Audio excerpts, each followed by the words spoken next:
I'd made a video about hypertension last week, I think, and I'd spoken about how salt is not the main culprit. Um, the main culprit, or the main chemical mediator that keeps your blood pressure low, or it keeps your blood pressure appropriate, is what's called nitric oxide. Nitric oxide is a gas. It's synthesized in the body, and once it's made, it lasts only a few seconds, and it's synthesized mainly in the inside of your arteries, and it's synthesized on the inside of your nose and the lining of the sinuses around your face.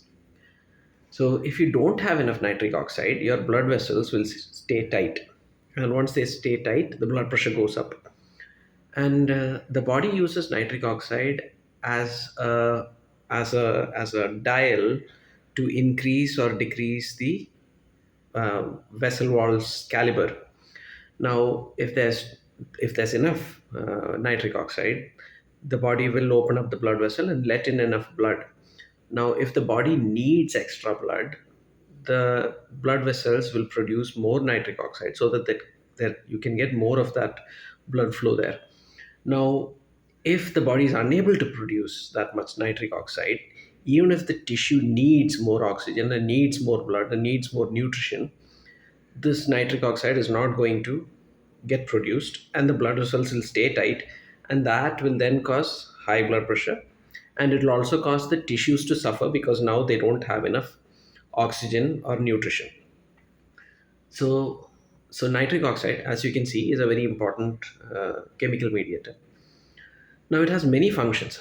So in addition to the function that I just spoke about, it increases the blood flow.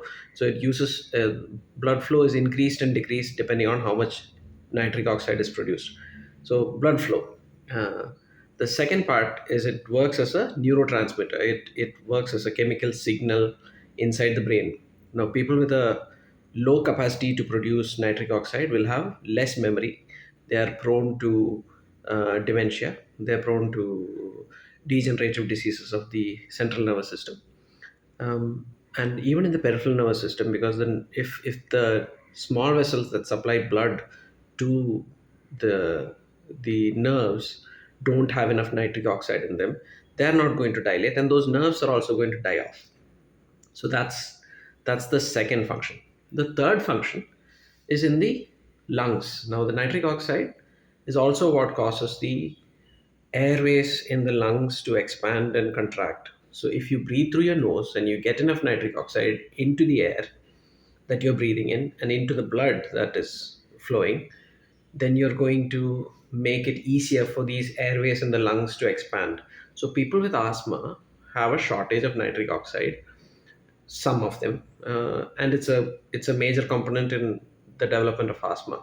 So if you don't produce enough nitric oxide, you are going to be more predisposed to asthma. So that's the other function. The fourth function is nitric oxide is highly reactive. So it attaches to all sorts of organic compounds and causes uh, oxidation. Now, that mechanism can be a problem, but the body knows how to use nitric oxide as a part of its immune system to destroy pathogens and to destroy viruses. So, if you have got a low capacity to produce nitric oxide, your immune system is not going to be functioning very well. And the fifth, I think it's the fifth important function for nitric oxide is that it keeps the blood vessels flowing. Now, if there's a shortage of nitric oxide, the endothelium gets damaged, the inner lining gets damaged, and it becomes easier for clots to form. And it's the endothelium that produces nitric oxide. And if the endothelium is already damaged and it's producing less nitric oxide, now the flow through that blood vessel is going to reduce and is going to make it easier for the blood to clot. That's one thing. And the second thing is, because the endothelium is now damaged, uh, it becomes easier for a clot to form on a damaged endothelium. And the double whammy is that now, because of reduced endothelial nitric oxide, there is less flow through that area. So now whatever clot is formed becomes more and more, uh, it becomes more and more easy for that clot to form and propagate and become bigger and stay there. So these are the five functions that I can think of off of the top of my head about nitric oxide. And as you can see, it's a very, very important molecule. And if you don't have enough of it, you're going to end up in a lot of trouble. So that was an introduction on nitric oxide.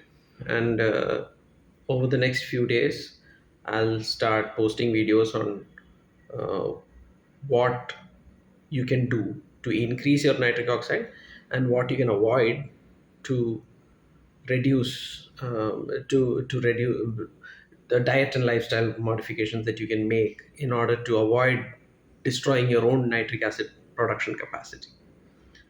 So yeah, nitric oxide is very important, and it's not just for blood pressure, it's for all sorts of other functions. So stay tuned for further updates on nitric oxide. Thank you.